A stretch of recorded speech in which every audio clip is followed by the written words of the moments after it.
the way access has sort of grown in India over the last few years, and looking at some numbers, we come to the conclusion that it's largely it's a good growth story in many ways, right? But there are also some interesting trends that we pick up, which then feed to the rest of our conversation, right? So if you look at we're about at a population of 130 crores, we have about 120 crore connections, right? So a tele-density of 90% is pretty good by any measure, right?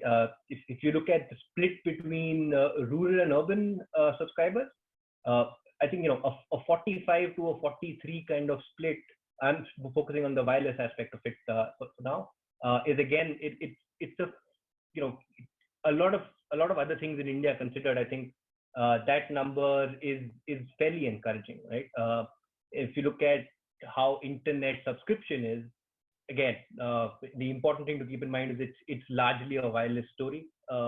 Again, this is not necessarily new to anyone, but I think in terms of looking at the numbers of 97% versus 3%, that just sort of tells you how important the wireless story is and how much attention should be going in that direction, right? If you look at the split between the operators, again, a 96% of the market share being with private players versus about 4% being with PSU players. Again, there's an important trend that you need to look at, that, and that's when issues of an open marketplace, competition in the market, etc., come in, and they hold importance, right? And we'll get into that. Later on. Just to give you a sense of what the current market is like. So there is one large player, and there are I think you can think of it as three mainly large players. Everyone else is marginal from in that perspective. Now this is an interesting one again between narrowband and broadband. Now I'm sure many of you know the criteria for narrowband in India is basically 512 kbps, right?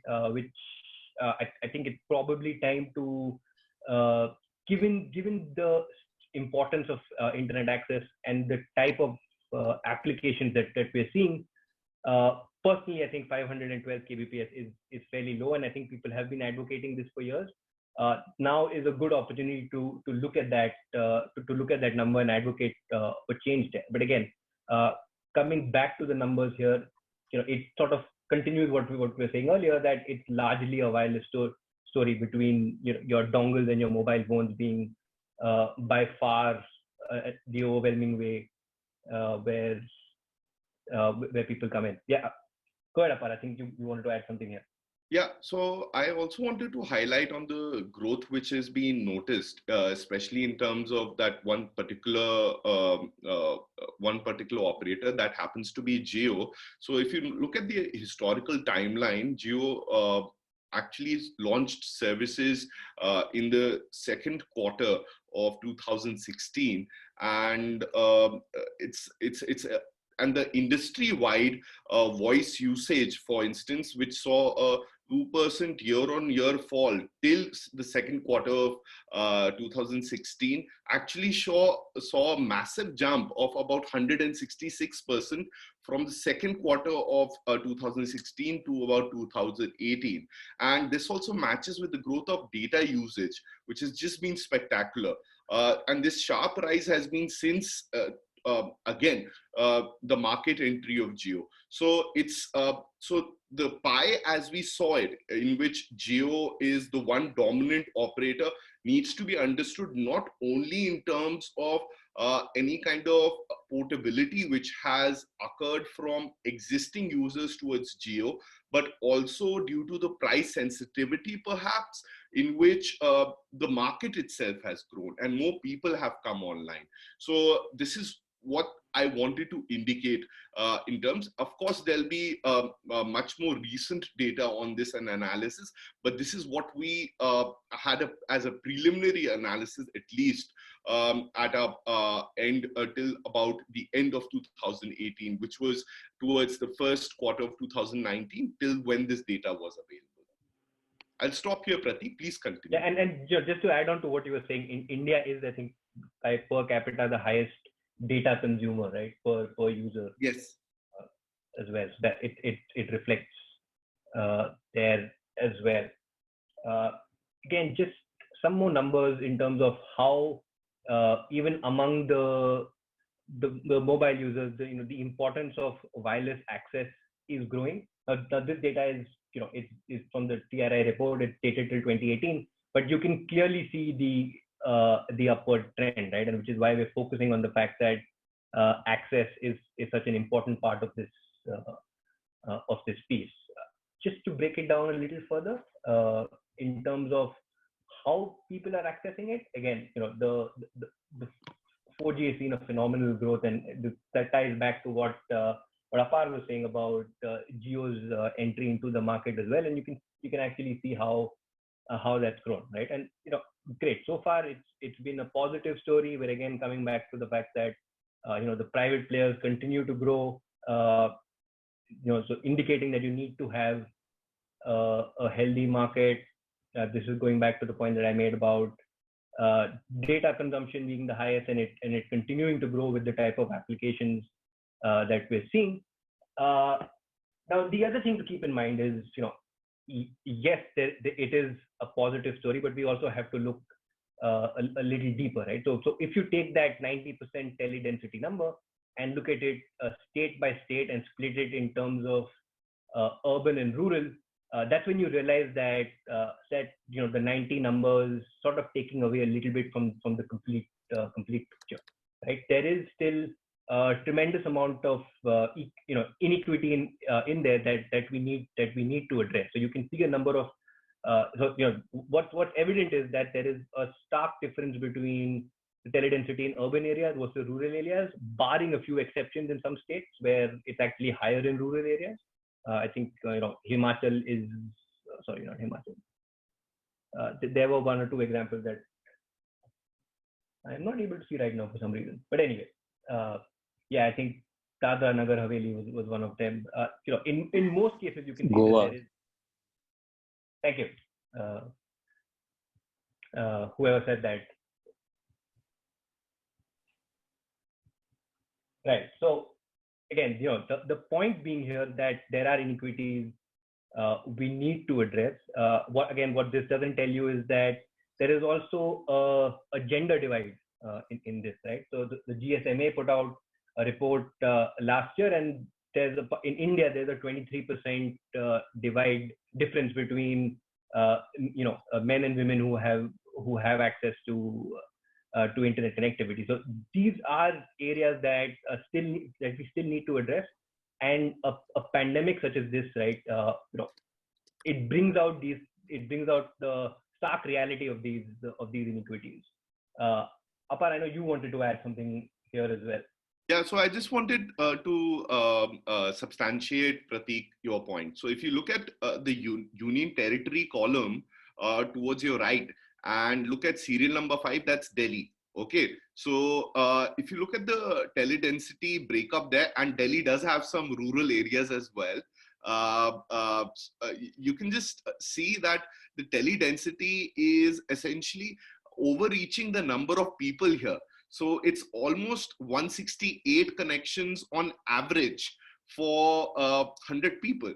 And now contrast that with Nagaland, which is at the very top of the right-hand side column again on serial number 19. And the average here is again very shocking in terms of the contrast, but just see the rural column. It's 37. So there are 37 connections for 100 people. And one person sometimes in an urban constituency holds 3 to 4 connections, given that there may be a IoT-based service they may be utilizing, which may have an independent 4G connection attached to it. But even now, and I will pause here and I will say that if one looks at the original tele-density targets, which were prescribed under the National Telecom Policy in 1994, from when meaningful liberalization started, we have achieved a tremendous amount. So the tele-density target for 2010 under the 1994 NTP was about 10% to about 14%, and within 3 years, it aimed to provide for telephone on demand. So even in a space of about, let's say, about 25 to 30 years, we've actually been able to revise estimates upwards.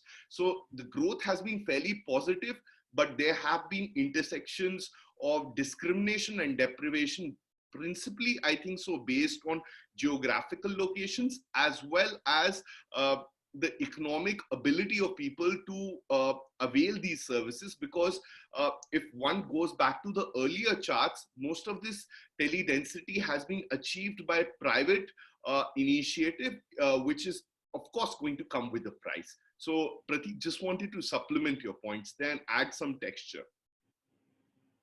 Thank you. And I think I also know you wanted to say something about internet shutdowns as well in this context. Yes. So I think what's also noticeable is that if one looks at the growth in access by itself, even though we've not built a separate component within this talk to also map the growth of shutdowns, I think it will be an interesting study. And I don't think so, Prateek, if they may be in your knowledge, that whether the growth in internet shutdowns also matches the rise in tele density in India. So that is something which is an interesting research topic to pick up by itself, and it will have a layer of data complexity attached to it. Yeah, I think historically they've been more towards rural areas, although we started seeing a shift last year. But yeah, like I said, it will be an interesting one to look at.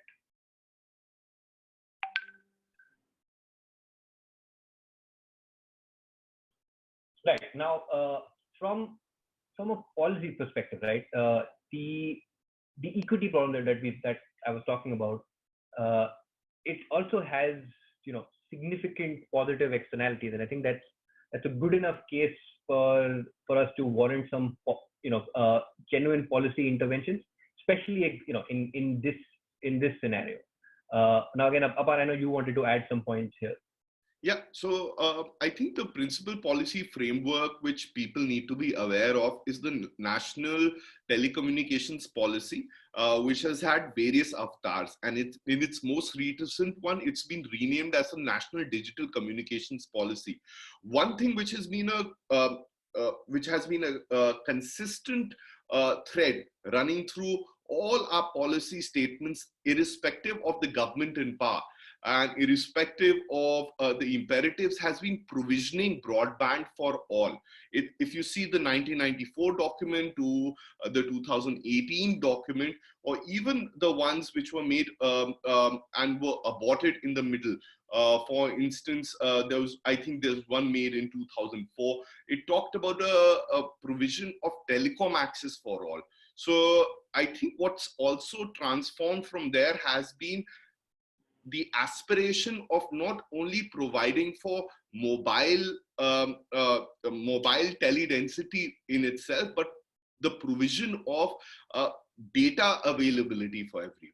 And this is the most pronounced element in the National Digital Communications Policy, and it's its first core mission.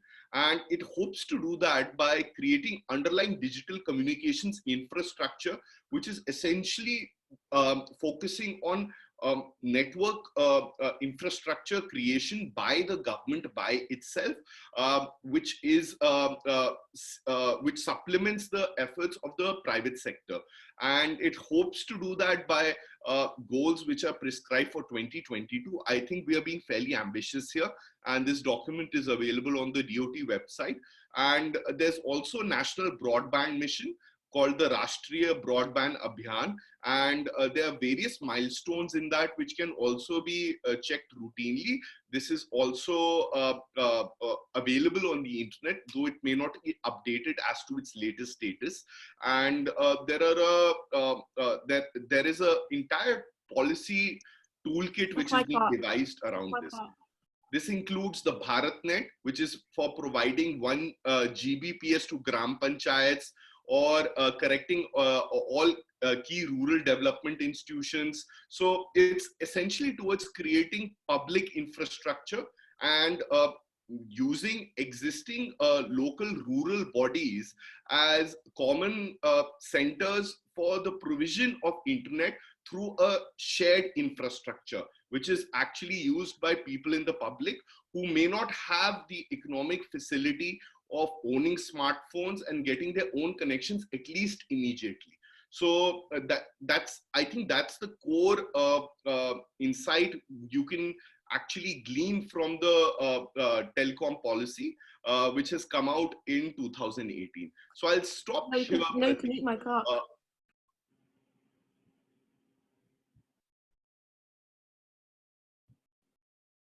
No, sorry, go ahead. I think someone just unmuted temporarily. Yeah, so the other thing I wanted to also highlight is that matching with the National Digital Communications Policy in 2018, there have been other policy interventions, for instance, in the area of network neutrality, and also some litigations regarding internet shutdowns, where there's been a tacit recognition of access to hi, I think Elias is wanting to raise a question. We'll finish this presentation in about 10 more minutes and then we can take those questions if that's possible. Or is there some other issue, Elias? Around access to the internet comes from the explanatory memorandum to the network neutrality ruling by the Telecom Regulatory Authority when it banned zero rating services, and it very interestingly picked up a 1996 case called the Cricket Association of Bengal versus Ministry of Information Broadcasting, where the government was essentially recognized not to be the owner of the telecom networks or the spectrum, but actually be a custodian and a trustee who holds it in power for the wider facility of each one of us. And there were also incidental comments how this access has a political quality and that's why it needs to be free and open. And it links to the fundamental right to freedom of speech and expression under Article 19(1)(a). So the Telecom Regulatory Authority in the explanatory memorandum, which contained the legal rationality for prohibiting zero-rated services, which would bring a level of pricing distortion, whereby certain websites would be free to access and certain websites could have been double charged, thereby shaping your behavior over the internet, especially for a price-sensitive scenario, which largely exists in India, was justified on the basis that the free and open internet actually ties in with the fundamental right to freedom of speech and expression. This is the same recognition which has come through the Kerala High Court, as well as an incidental comment in the right to privacy judgment, actually the Puttaswamy judgment, which is fairly long. But it is most directly contained also in the recent challenge to the telecommunications blackout in Jammu and Kashmir, where the Honorable Supreme Court, in the case of Anuradha Bharseni versus Union of India, further links the access to internet to two fundamental rights. First, the fundamental right to freedom of speech and expression, and the second is the fundamental right to trade and business. The court states also that it is not recognizing the right to internet access as an independent and standalone right, given that that was not argued before it, though that may develop at a future point in time. So I think that we may see a much stronger rights-based recognition of the access right, at least in terms of its political quality. I don't know that how will it impact the existing government measures in terms of its policy focus, which has been through the national telecom policy, consistent broadly in terms of making sure that internet access is available for everyone. But when it does become a fundamental right, very, very expressly and independently, we may see further doubling down on these measures. Even though they already exist, there are fiscal provisions for it and there are deployments being done around it. And so it's interesting that you brought up the Anuradha Bhasin hearing, because I think that has some elements of access as well that I think we've discussed in terms of uh, you know uh, trying to do things like a whitelisted internet or restricting speed, right? I think those measures also have an impact on access, and I think we need to look at it from that lens as well, especially in the current scenario. Definitely, Pratik, we can possibly pick that up in the audience interaction. Absolutely, absolutely.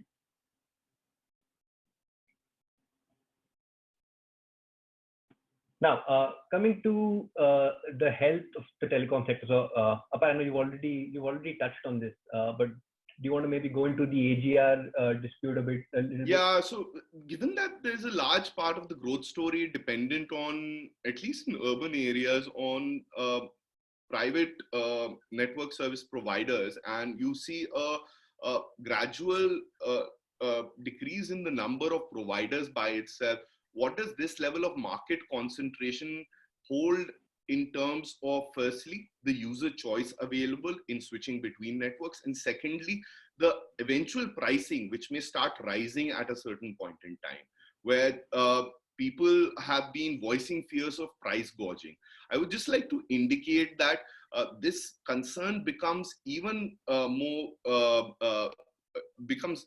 pressing, given that there has been a recent judgment by the Supreme Court in which there is something called as adjusted gross revenues, AGR, which have been not paid by telecom companies, specifically in larger amounts by Vodafone Idea and Airtel, which have been a running sum which was stayed for a long period of time. And this is estimated to be a whopping 1.3 lakh crores. So this may impact not only the sustainability of these telecom providers, but also the continuous investment which is required in maintaining telecom infrastructure, expanding telecom infrastructure, and upgrading telecom infrastructure towards much more modern forms uh, technology and utilization uh, uh, of data speeds. For instance, the migration from 4G to 5G.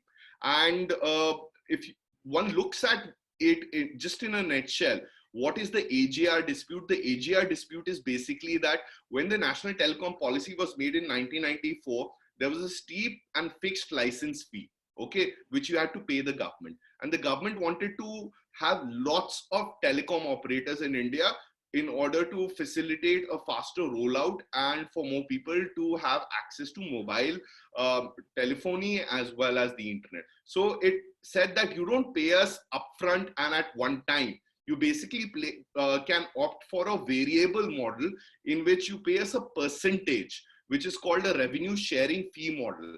And in this revenue sharing fee model, the mobile operators were required to share a percentage of their annual gross revenues with the government, which had two components. Firstly, annual license fee, and the second was spectrum usage charges. And what basically happened was there's a dispute on the definition of what constitutes the AGR by itself, which is the adjusted gross revenue. According to the government, it meant all kinds of revenue a mobile operator were making.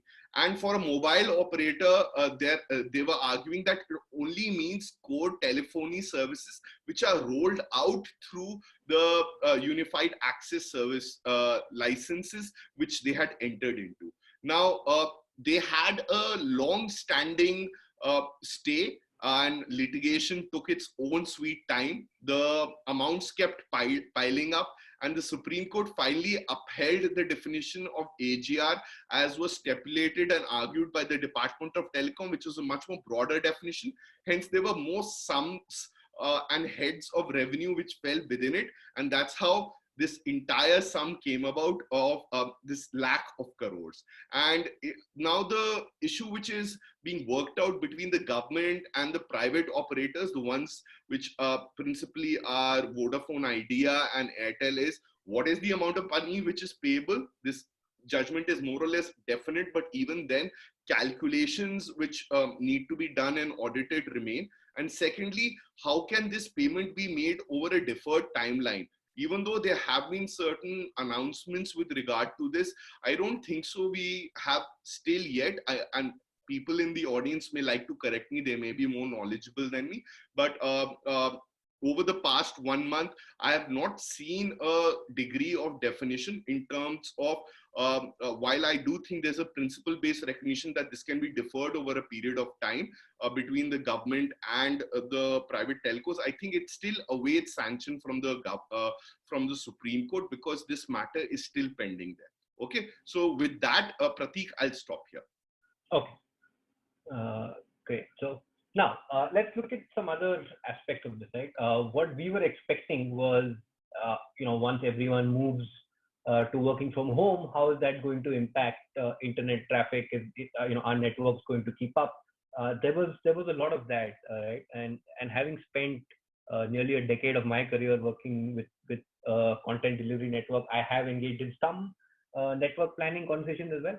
And I think what's made a difference is the fact that typically when you look at network traffic, you plan for the 95th percentile and you plan for peak traffic, right?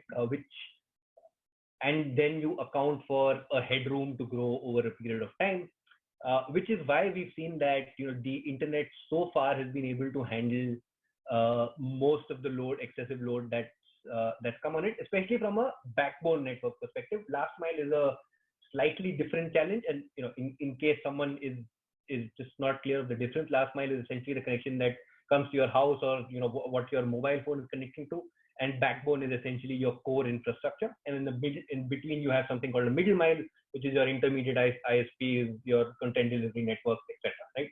Just in a nutshell there. Now, the backbone are typically over-provisioned. So while we've potentially seen a shift on the last mile from one type of connection to another type of connection, in general, it's held on, right? And now this is backbone traffic that we've got from two exchanges in India. The panel on the left is the traffic in March, and the two panels on the right are March, April, right? So you can see there's not been that significant a difference, right? So it's sort of, while there is certainly an upward trend, it's not been as significant as we expected. Now there have been external factors as well, like a lot of people like Netflix, YouTube, etc., have changed their default bandwidth to sort of cut network consumption. But on the wired internet or that backbone, we've not seen a significant difference, if I can say that. Right now, coming to mobile, right? Now that's a different, slightly different story altogether, especially because we've been talking about how important wireless is, and that the fact that 97% of people rely on that for their primary connectivity. Now there isn't clear data available at the moment to tell us how much of a difference it has made, what kind of struggles, or has there been a genuine issue without this? There has been speculation, a lot of speculation in the media that maybe your telecom service operators do not have the necessary bandwidth to, the necessary capacity to be able to handle all this. They even wrote a joint letter, which led to, the COAI wrote a joint letter, which actually led to a lot of streaming platforms reducing their bandwidth. But we've seen sort of differing claims in terms of what the actual impact has been. The DOT officials are claiming that they've only seen a 3% difference in high traffic circles, maybe going up to 15% in some of the lower traffic circles, while the COAI is saying that they initially saw a 30% surge, which is pretty significant for a last mile mobile network, and it came down to 20% once streaming bandwidth reduction happened. Yeah, go ahead, Apara, and I know you wanted to add something here. Yeah, so I also wanted to add that while we did anticipate a surge in usage, which has not happened, and this was a very reasonable expectation that people will be doing a lot of work from home. So there'll be a increased use in the internet by itself. It's not happened. That's because one possible inference is that people who already had telecom connections are just using them more. And there's underutilized capacity which lies within those connections by itself. So there's already a provision for that. So I think when the next round of data comes out from the TRAI, whenever that happens, we'll be able to also gauge with whether there have been a substantial increase in the number of connections by itself with, during this COVID period by people, and then be able to also assess what's been the actual impact in terms of network usage. So there may be a basis in terms of coming to where we may be able to at least infer to a reasonable degree that what's happening and where this is going. And given that social distancing as well as work from home will be a predominant way of work, some experts estimate till a vaccine is made, which may take some time. And I know that's a bleak scenario. However, at the same time, there should be quality internet and broadband to actually provide cheer to millions of Indians. And this is why, if you look at our first policy prescription, we are requesting for regular review and reports on the impact of COVID-19 on internet capacity. This is something which is not unique and also picks up on Prateek's point that how the COAI numbers, which is the Cellular Operators Association of India's numbers, are at contrast with some other available numbers which are out there. And it is also of concern that COAI at the same point in time has written another letter to the Department of Telecom, arguing for diluting the network neutrality protections which exist right now, which we have also proactively sought to prevent and argue that it doesn't actually result in the benefits which have been requested by it. So this is covered in Economic Times report dated 24th of March 2020. Which was titled as Telcos Suggest Free Access to Critical Sites. And essentially, COI has requested DOT and TRAI to offer customers free access to government services, e-commerce, and digital payments applications like the BHIM app without being charged for data during the lockdown period. It would eventually mean a rollback in terms of the zero rating prohibition.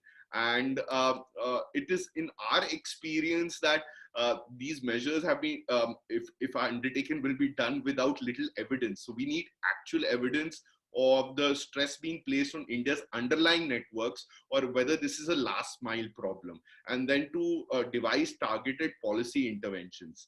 And in fact, existing capabilities, and I think Prateek may have a better handle on it, at least account for a 20% surge in network traffic usually. And finally, just to key this off in terms of what can be done and how are foreign regulators looking at it. Both the Federal Communications Commission in the United States, as well as certain regional telecom regulators in Europe, as well as the body of telecom regulators, which is called BEREC in Europe, are having regular multi-stakeholder meetings with telecom operators, smaller internet service providers, which may be doing it through wireline access, as well as large OTT platforms and internet service provider, internet content service providers. It also has some industry advocacy groups and academics and experts a part of it. So this is the broad framework for continuous assessment, at least on a fortnight, which should be activated to actually inform evidence-based policy making and interventions during this time of COVID. I'll stop here, Prateek. All right. Yeah. Okay. So I think that's what we had. Prateek, I'll quickly also just do the other 3-4 recommendations we are making. Sure. So, the other recommendations, if you see right below this regular review and reports, is to expand telecom infrastructure and capacity. That's a question, we'll bring it up with others. There are also the TRAI net neutrality enforcement mechanism, which is right now not present. TRAI needs to make recommendations to the Department of Telecom, and the Department of Telecom needs to make a body which will monitor and enforce net neutrality protections in India, at least on the technical side, to ensure that ISPs can't slow down or speed up or give preferential treatment to certain websites beyond the pricing distortion in terms of technical access. Also, the shared infrastructure which is being created through existing government mechanisms may also consider free Wi-Fi hotspots and access to laptops and smartphones and 4G routers, especially in public institutions like hospitals and schools, because quite often this digital divide is resulting in a great amount of inequity in which at least school children are not being able to access their courses who are coming from our rural hinterlands compared to children who are studying in private schools and are in metropolitan areas. So it's basically increasing a level of inequity in Indian society. And finally, advisory to all state governments as well as union territories that the internet is a core facility at these trying times, these challenging times in which people don't only need to work and earn money, but they also need to talk to their friends and family and preserve their mental health. So that's all from me, Prateek. I think we should open it up to the audience now. All right. Hi, everyone. Just as a precaution against Zoom bombing, I have not allowed you guys to unmute yourselves. But if you do have a question, please raise your hands and I will unmute you and you can ask. Alternatively, drop the question on chat and I will ask. And Rohan, if you can unmute specific people who raise their hand, maybe who have already typed in a question, that may be a good check, because I think so Zoom bombers will find it a bit difficult to engage in this technical conversation. Yeah, I'll do that. Thanks. Okay, Anushka. Yeah, hi. Can you hear me? Hello? Yeah. Okay. So this might be a dumb question. I go back to the growth in subscribers. That slide.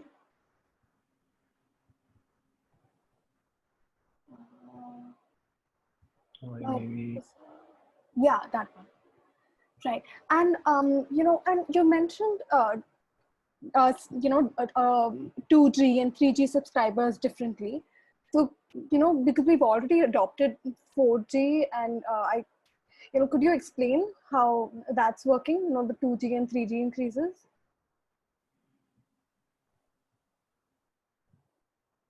Hello. Yeah, I'm not sure I got your question completely. Okay, so I'm asking that since we've already largely adopted 4G. Right. So, this graph represents 3G and 2G differently. So I want to ask you, like, while I get 2G with the situation in Kashmir, with 3G, I wanted to understand how we still, separating this. Is this related to Yeah, so I mean, this is ultimately data from TRAI, but I assume it would be down to either the plans people are on or the infrastructure that that's available to them, right? In terms of how the infrastructure actually rolled out across the country. Okay, and then I had another question for Apar. If you could, if it's okay with you, if it's okay with you, if you could tell me about the economic impacts of the lack of internet access in Kashmir. And this is not about, just access, but, now that we've crossed about so many months without the internet, in telecom companies who might have thought, of investing in increasing infrastructure and developing it there before, would now, not be doing that as much. And so businesses who would need a lot of access to internet, who would have otherwise had thought of expanding to Kashmir, might not do that anymore. Could you talk about that? Yeah, sure. I'll take up this question. Prateek, would you like to go first? No, you can go ahead, Apar. I'll come in after that. Okay, so just on the economic impacts of the deprivation of access in Kashmir, it's not only Kashmir, it's Jammu as well. And this is important to stress because we've been noticing on our public engagement that there are a large amount of messages coming from people in Jammu that they don't have access to the internet, and their businesses have been tremendously they're facing a level of financial ruin, especially in terms of interstate and international vendors and clients that they hold, because it's disrupted their supply chains. And these estimates range in thousands of crores. There have been continuous statements made by the Jammu and Kashmir Chamber of Commerce. You can look it up repetitively, but I think a specific focused economic study on Jammu and Kashmir does not exist at present. There have been some economic studies in the past that includes, the first study was by Darrell West from Brookings, which again estimated based on a methodology which was a bit rough at that point in time, given that it was the first study that India had about 5,000 to 6,000 crore economic losses. The second part of your question, I think, Anushka, was much more related to the network investment which is being made by large telecom players, or whether the selective ban on mobile internet has driven larger investment towards wireline creation of wireline infrastructure. So I do know anecdotally that Jio fiber has been laid in large parts of Kashmir as well as in Jammu. But this is anecdotal information. I'm awaiting at least 3 quarterly reports from the TRAI performance indicators to gauge what has been the impact of the internet shutdown in terms of user trends, but also in terms of how it's impacted telecom companies. The final note I'd like to add here is that telecom companies, most of them do not have specialized 2G plans or 3G plans any longer if you don't purchase a bundled phone which comes with that plan. So quite often people in Jammu as well as in Kashmir have been paying for 4G services without the ability of accessing those services. And when mobile connections itself for a period of time were prohibited, they were still paying their bills without availing these services, which was for months. And they've paid just to retain their mobile numbers. So clearly the issue is of incredible concern, and also given the current pandemic, healthcare information needs to be accessed by them in a timely manner.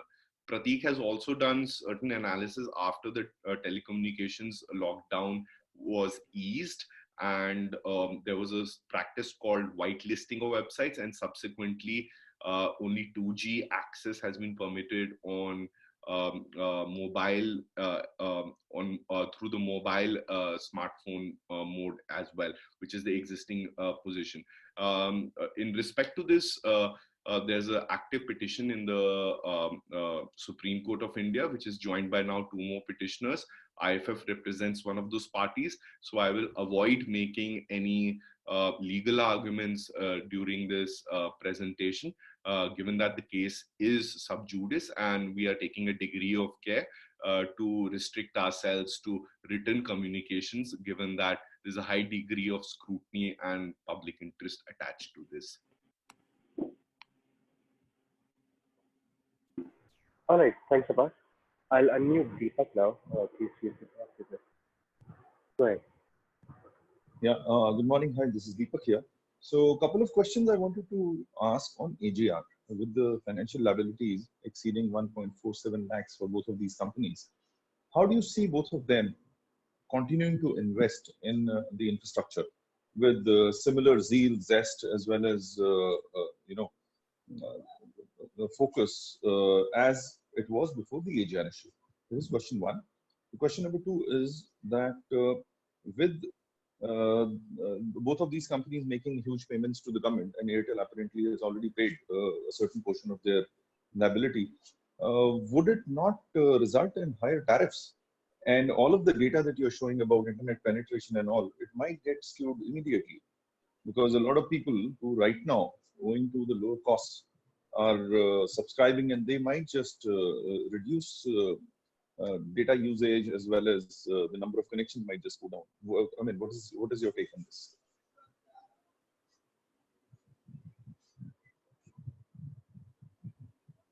Hello. I think I'll just take it for a minute. I think, Deepak, what you are also asking are very relevant questions, and I think I'll just indicate this upfront.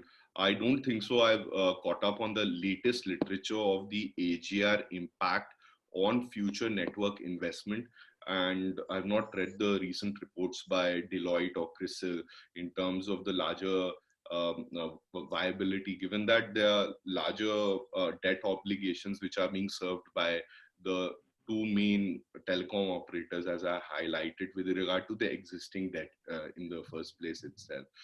On the usage pricing side, I think so there is a degree of concern. There are powers which are also there in regulation to cap prices, which have not been traditionally used because prices have been low for a long period of time. And as I indicated in my comments, with the restriction in the number of telecom players, the price as well as the user choice will be a thing which will come into stress. So the old figures may not hold, which is also why Prateek and I divided this presentation in terms of two parts. If you see, one is the growth, which has been promising till now, and the second has been in terms of what can be concerns and how to preserve that growth in terms of access for people in the last mile. So I think we'll be, to a certain degree, also reading tea leaves, given that COVID is having very unpredictable economic impacts, which may also flow into the telecom sector. If you have further views or suggestions on this or readings on this, please do share it with me as well as the other participants. Certainly, and there is something that I read up. I'll send it to you separately. I think you've already mentioned your email address there. It's a fairly exhaustive document. I do not recall who are the authors for it, but yes, some kind of light has been shed on it. So I'll share that separately, and maybe you can share it with the rest of the participants as well. Thank you very much. All right, great. I'll just take another question from chat and then one from the raised hand pick. So Rahul wants to ask you, Prateek, how important is spectrum release in the IoT era, as the number of connected devices on Wi-Fi networks are set to grow? Yeah, I mean, I think that it goes without saying, right? It is essential. It is extremely important to do. There are, of course, now challenges, right? Again, 5G is something that we are looking forward to. But remember, 5G also requires significant more deployment for it to actually work for the kind of scale that we need to work on, right? So when you tie that in with the AGR scenario, the health of the telecom industry, there are concerns there. While we should be bullish and expect and look forward to it. And to your point about spectrum release, yes, it is absolutely crucial. I'm not fear mongering, but I'm also not overly optimistic in terms of how soon we'll be able to get there.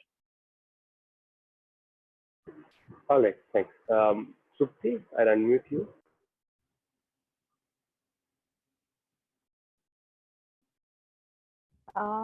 Thanks, Rohan. Thank you, Apar and Prateek, for the presentation. I had a question with regards to telecom moving forward.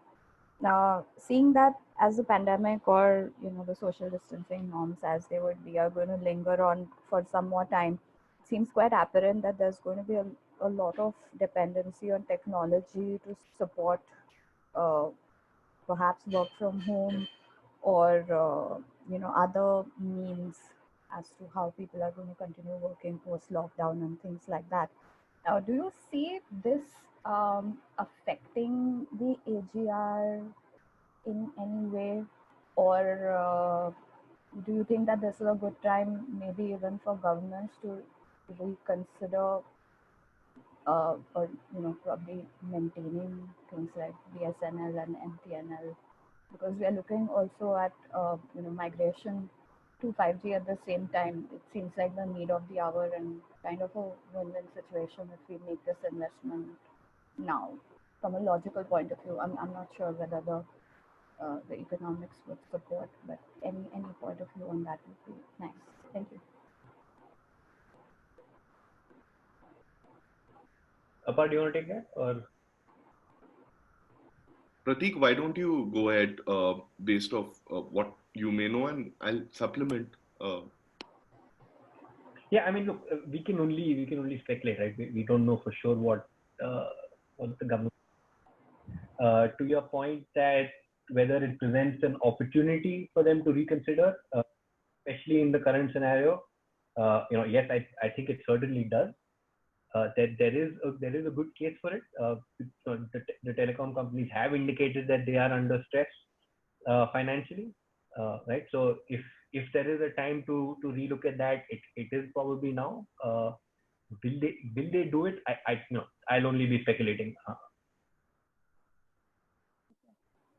Apar, if you want to add. Yeah, just to also give a conceptual framework, the long-term policy goals which are pegged as per the National Telecom Policy, but they may be supplemented with specific interventions which are made. Now, if you look at the National Telecom Policy by itself, it does not seem to be indicating that the government is divesting of its core role in terms of providing access to the internet as well as to mobile telephony. In fact, it is seeking to double down on it in terms of creating underlying infrastructure which can be utilized at the last mile. Just as how I illustrated, connecting, for instance, gram panchayats, but the pace of that has not been actually at the desired with the desired rollout which is necessary. So you can notice that. So this may be an opportunity if there is the ability to actually conduct that kind of work, because right now with the lockdown we can't improve capacity, because last mile connectivity essentially also requires laying the fiber, right? And you can't risk people's health to increase penetration, but it needs to be done in a much more mindful and careful way. And I don't think so that process by itself and that conversation of the COVID impact and a policy statement from the Department of Telecom which comprehensively addresses this has come out till now, and which is what we have been advocating for. The second is the role of the private sector and the AGR issue by itself. I think that itself requires a degree of clarity. Part payments have been made to a certain degree, as was indicated by another panelist. Deferred payments are what will be the much more optimal way of structuring these payouts to government. However, at the same point of time, the government should also look at what will it do with its money, whether it will go to the consolidated fund or will it be specifically provisioned towards augmenting the role of the private sector and ensuring that the price sensitivity which is there in the Indian consumer, especially in the rural areas, is maintained to such a degree that people can avail services through private operators, which have been a core part of this story. So we have to focus on our strengths and improve and make them stronger. And we have to also address the level of weaknesses which exist in the present rollout strategies. So, but again, as Prateek was saying, we are gazing into a crystal ball. Each day is unprecedented and unpredictable. Right, thank you so much. All right. Vishal, I'll unmute you now. Yeah, thanks, Rohan. Am I audible? Yeah. Yes. Yeah. So, the question is for Apar. Apar, see, government when they come up with those BharatNet projects or erstwhile NOFN projects.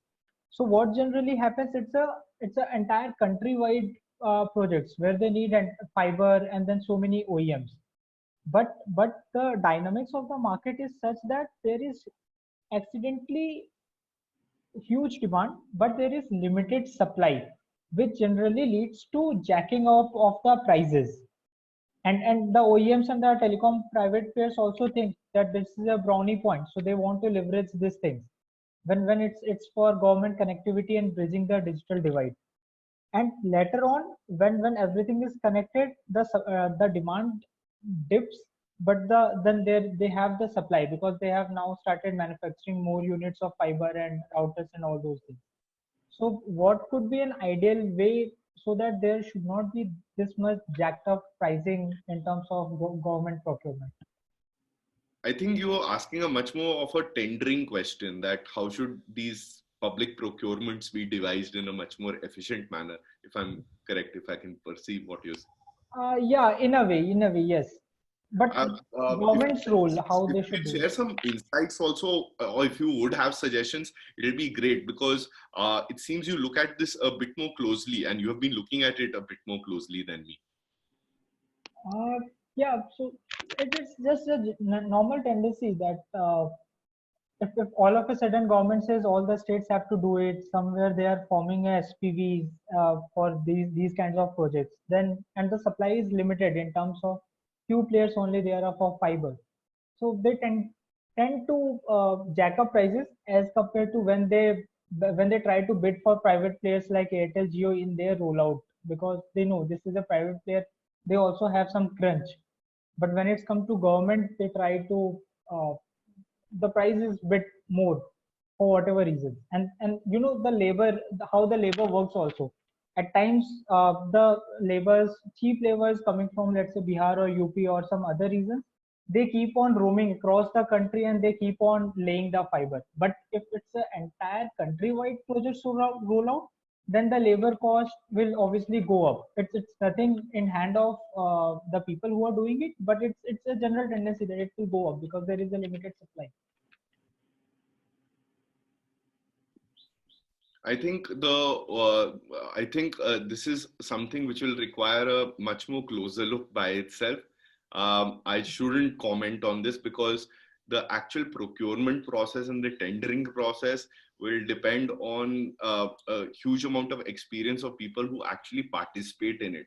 So actually at a bureaucratic level, what can be ways in terms of, and to my knowledge, most procurement has now been shifted to the GEM platform, where there is cross bidding, which is encouraged. There are price reserves as well as price thresholds which are set, and it improves the level of competitiveness as well as transparency. But if that's not being followed in procurements around fiber networks which are being done through BharatNet, then it is a source of worry and concern. But I think this is another area to look at. Are there any questions around net neutrality here? Thanks, Abhay. Thank you so much. All right. Thanks, Vishal. I'm not sure if anyone has asked about net neutrality on chat. If anyone does put it in, I'll make sure to raise that. Shama has put something on chat and also has a hand up. I'm going to unmute her. Shama, here you go. Shama? Hello. Right. Yeah. You can hear me. Sorry. I said I've been, I think, talking with everyone on chat. But my question to Apar is specifically around the free Wi-Fi recommendation and sort of enabling access to Wi-Fi in not just,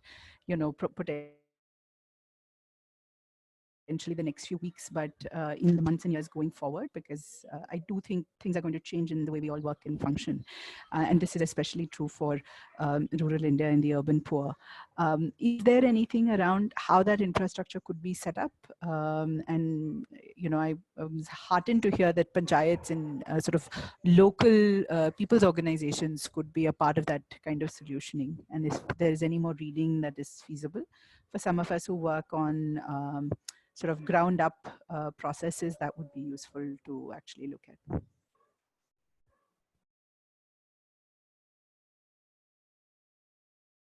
Thank you, Shama. What I'll recommend is please go through the core reading to actually, which goes back to everything, is the National Digital Communications Policy. It's a PDF document. I'll send it to Rohan. He'll circulate it with all of you. It's also available on Department of Telecom's website. And actually, it's been our experience at the Internet Freedom Foundation that you can proactively engage with government, give them solutions, and ask them to do something over a consistent period of time, leading to positive results. So I think as more groups, especially who are working in rural India, who are looking towards the internet as one of the enablers towards a greater amount of dignity, as well as political and economic participation by people who have been marginalized for decades, if not longer. I think organizations which are not purely tech or telecom need to also enable those capacities of policy interventions and bring their experience, especially working in the grassroots all through India, and highlight those issues state by state and district by district. So it'll be useful. I think go through the National Digital Communications Policy, go through the DOT website. I also remain open to doing private conversations around this to ensure that the internet is provisioned for all in a manner which actually enables all other fundamental rights for them. All right, great, thanks. We have a couple of thoughts on net neutrality now, actually. They've been sent to me in private chat, so I'll just read them out loud. Rahul says that it was never neutral. The possibility of Facebook apps getting preferential treatment on Jio's network will be a factor regulator will have to keep in mind while evaluating the deal. While India has strong net neutrality laws, they might be tested in a major way given the magnitude of the deal. I think the question that follows up after is that how might Facebook's acquisition of a stake in Jio affect net neutrality?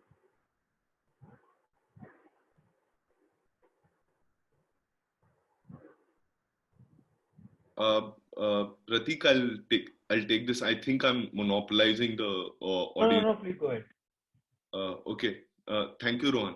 I think Rahul indicates a degree of concern and nervousness which is being felt by a lot of people, and it's understandable. Facebook in raw numbers by itself through the various platforms and entities it owns, including WhatsApp by Facebook and Instagram by Facebook, as well as Facebook by itself and the other interests it holds in a lot of startups, which may not be controlling stakes, but maybe substantial stakes, owns a large chunk of the internet audience which exists in India today. The second is that Jio, as we've seen through the previous slides, also has the lion's share of the number of internet users in India. The deal structure, as has been made available through the press, has been principally one of infusion of liquidity up to about 9.9%, in which an investment of about $4.8 billion is being made by Facebook and into Reliance Jio. And it comes without, as per the press statements again, without any business relationship on the product side, number one. And number two, it does not actually do anything substantially to alter the business structure of Jio. However, as per news reports in an interview, I think in the Hindu Business Line, if I'm not wrong, there is a board seat provided for Mr. Ajit Mohan, who heads Facebook in India. Now, what will be the impact on this should be viewed from a larger policy perspective, not only in terms of net neutrality, but also what it means in terms of innovation, which ultimately impacts the availability of products and services for internet users in India, given that these are two giants which are one operating in the content side and another which is operating on the telecom infrastructure and the access side, but also happen to be data businesses. So when, for instance, Mr. Ambani launched Jio as a service, he stated that data is the new oil. And this is the very business proposition behind which Facebook's revenues keep increasing, in which contextual ads are served through several of its properties. Even though there may be other revenue verticals for Facebook as well, this happens to be one of the big ones, the major one. So there may be, given that there's an underlying business model of gathering user data, a degree of concern in terms of data exchanges, which may also bring in a concern on data protection, right? But people here may jump in and say, well, they have been traditionally opposing each other in terms of policy representations on data localization and encryption. However, I think one may also find that larger corporate arrangements and agreements sometimes focus in on agreements by themselves, where agreements are possible for mutual financial interest, while also reserving points of disagreement in policy engagement. So firstly, competition in terms of how will it impact other players who may be much more nimble, smaller startups in competing categories, which may be data side businesses. Secondly, it should be in terms of data protection. And third, I think so, in terms of network neutrality. In terms of network neutrality, we have a clear prohibition in terms of pricing discrimination, that you cannot offer access to a specific website or web service for free, or you cannot discount it, and you cannot overprice something else, okay? And you need to make it flat in a sense. So pricing distortion is not available. Technical distortion also is not possible because there are provisions which have been inserted into the Unified Access Service License. So it's a license condition which is then imposed on a mobile operator such as Reliance Jio. However, the implementation framework for this, which can actually firstly monitor, then investigate, and then lay penalties and enforce penalties on network operators such as Reliance Jio, is right now missing. And that's the stage I think we need to focus on. There is some degree of concern given that in the recent consultation by the TRAI, where it sought views from the public on what should be the creation of this body, its structure, its funding, its operation, its powers, etc. The Reliance Jio submission repeatedly referred to this body as an industry-led body, whereas in the questionnaire, the Telecom Regulatory Authority put repeated questions on whether this body for monitoring, enforcement, remedy, and penalties should be multi-stakeholder. So you can notice the perception itself in terms of Reliance wanting it to be industry-led, whereas TRAI itself presuming that it should be ideally a multi-stakeholder body having a representation for government, telecom operators, academics, experts, civil society, large content providers, CDNs, etc., etc. So I would say that a lot of speculation, panditry is floating around on these issues. What would be good guidelines for this, given that the issue will go to the Competition Commission of India, is for the Competition Commission of India to look at this a bit more closely, especially with respect to the data side impacts, which has not been a traditional area of strength for the Competition Commission, given that it always faces problems in terms of definition of market, especially in database transfers, because data is not a unilateral sale and purchase, and there's problems in quantification. It's usually a multi-sided exchange, and the value as well as the definition of market share is quite often a bit more troublesome. So firstly, disclose everything to the Competition Commission and the public, which is not price sensitive to this deal. Secondly, scrutinize elements of this deal and see what may be the potential short-term to medium-term impact. And thirdly, you can also put conditions on the deal by itself, that regular disclosure needs to be made as a condition for permitting this deal.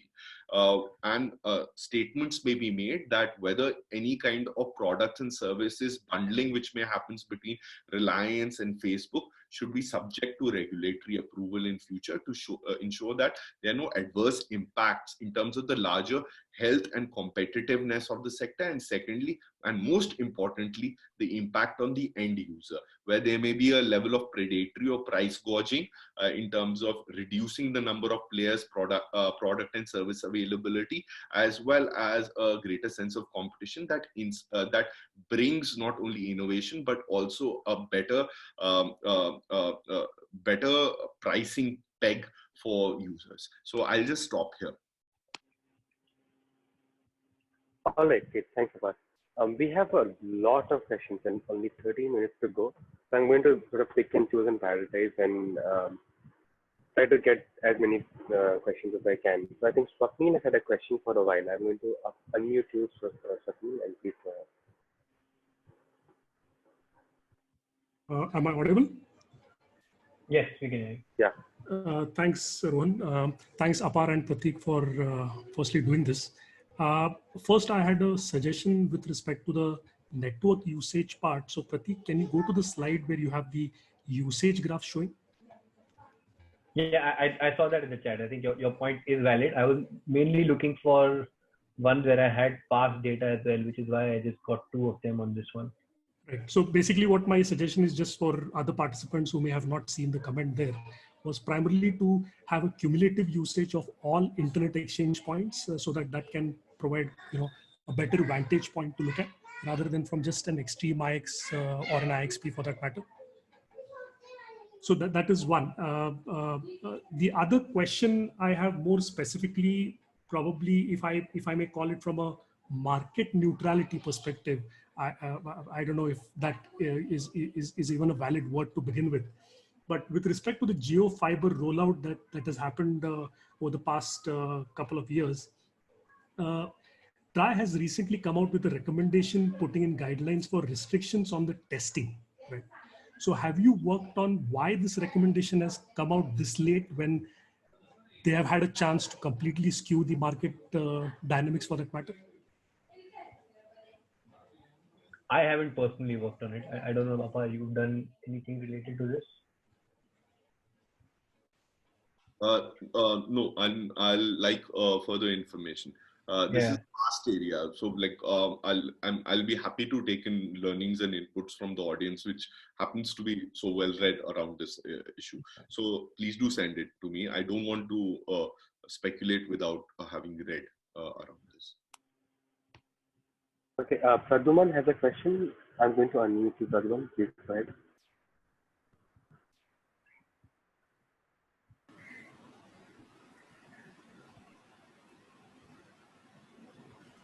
Pradyuman?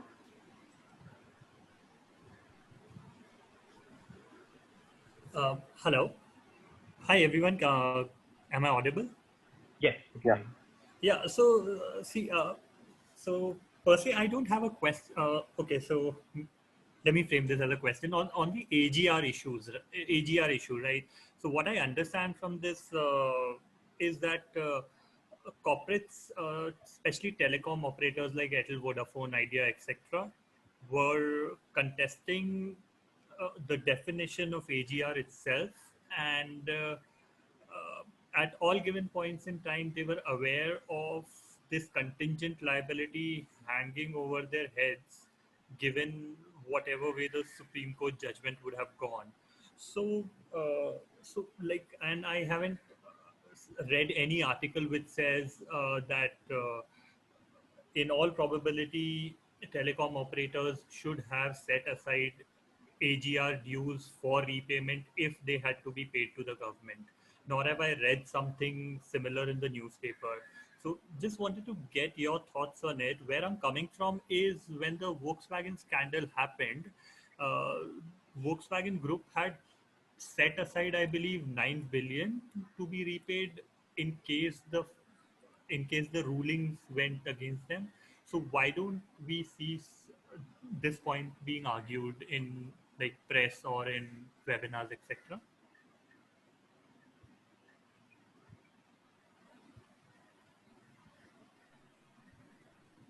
Pradyuman? Yes. I think personally, not organizationally, because organizationally we don't have a position on the AGR issue.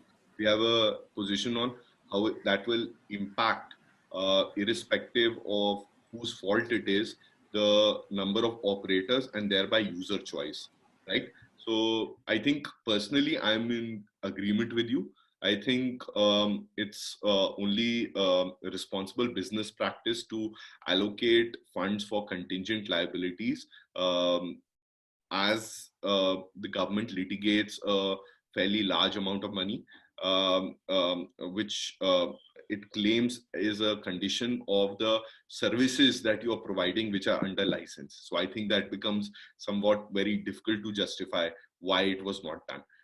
Secondly, I also think that one needs to also factor in why this should further be done is because the telecom sector has always been very litigious, and the telecom sector quite often has also won judgments. So for instance, the call drops judgment, they won that, right? But they also they lost their licenses. So there's a high degree of unpredictability in terms of the outcomes from litigiousness in the telecom sector, which I do think needed to be much more carefully factored into the financial planning or by the telecom companies.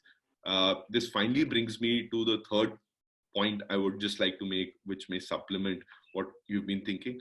I read some literature a few years back where the continuous rounds of investment required in the telecom sector specifically are what are termed as a diabetics injection, that each and this is a very I know it's a very harsh analogy, but that's the way the writer put it, and it comes across very starkly, where a mobile operator, in order to maintain the number of users that it has and to preserve its core business, needs to participate in successive rounds of auctions of spectrum as well as licenses with the government.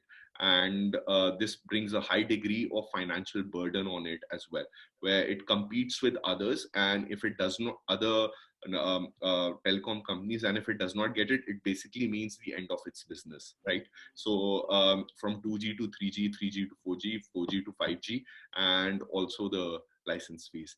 So I would say that it's a very tough sector to look at, and I think that things in retrospect could have been done better.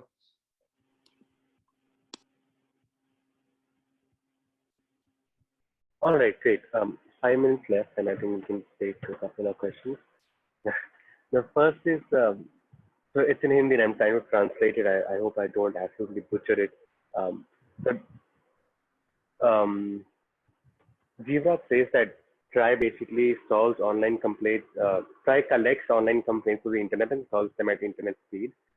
Is there a law that mandates that telecom companies also do this, taking complaints at internet speed and resolving them? I hope I've gotten that right, Jeevraj. If I haven't, please correct me, because I'm shooting in the dark here a little bit.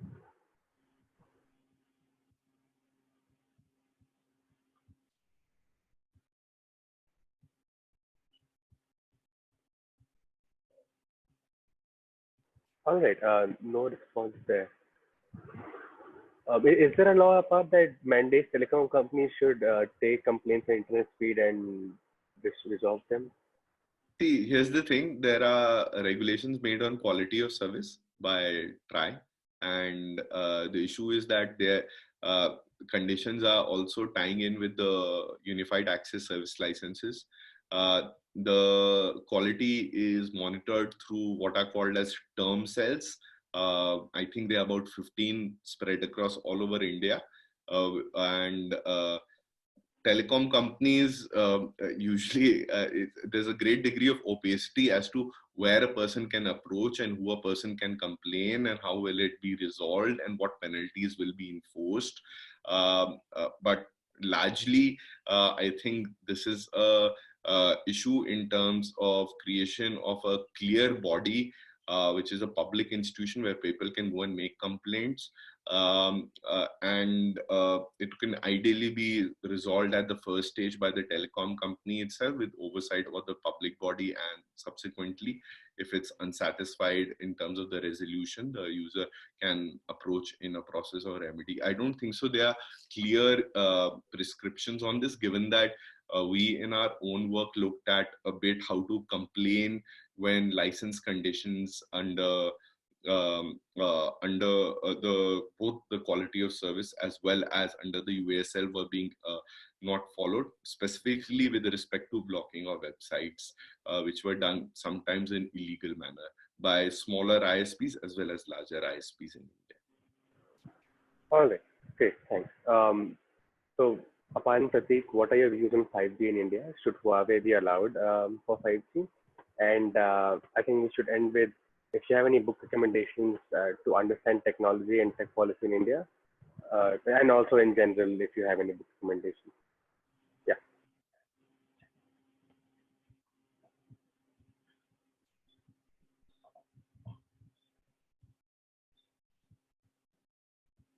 Do you want to take that one? Yeah, so like the law book, which is excellent, is even though it's a bit dated, it's Vikram Raghavan's Telecommunications Law and Policy in India. It gives you an excellent primer. It's not been updated, I think, so for close to 8 to 10 years. The other one, I think, which is quite great, just in terms of the historical evolution, in terms of how the telegraph was laid, etc., etc. I think there's another one. I'll send a link to it. I think it's called The Growth of Telecommunications in India. I think a copy of it is in my office. It has a blue cover and there's a blue and yellow tonality. I read it a few months ago. Other than that, telecom policy in India has not been chronicled to the extent where you think it will be. You need to pick it up, and it's mostly in PDF documents on government websites. So maybe there's a very interesting course for Takshashila to devise around this. Yeah, I think that's a pretty good idea. I would be interested in doing that. Prateek, do you have any book recommendations and your thoughts on Huawei and 5G? So I'm probably, so Huawei and 5G is an extremely tricky one, right? And this is my personal view is that we'd have to figure out where to make that trade-off. I know there are definitely security risks that we need to look into, but there's also this tendency to paint anyone who's a foreign telecom equipment provider in a bad light, right? So I think we need to make that trade-off. It's not an easy decision to make given the 5G market structure right now, right? So we've seen differing responses. We've seen what UK has done, which is contrast with what Australia did, right? So it is an interesting one. I'm still looking into it, to be honest. I do not have a very crystallized thought on that yet, right? I'm playing it safe on this one.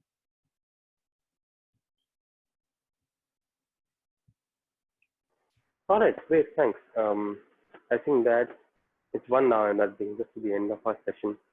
In general, I do have a reading list that I generally put out every time I read something, so I just put it here in chat.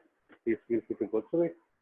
Yes, that's a great list. I can vouch for that. Rohan has a very good reading list that he updates periodically. Thank you. Apar, if you have any readings at all, please feel free to share them with me. I'll send them across to everyone who attended. Yeah. And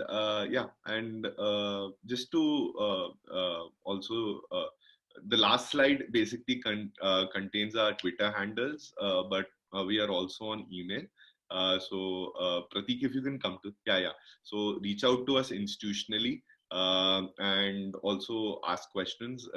If you would like to continue this interaction, I'll also be posting some takeaways on a forum we have started on the Internet Freedom Foundation, where basically the notes and the things which come up, which are of fairly high interest, can be discussed.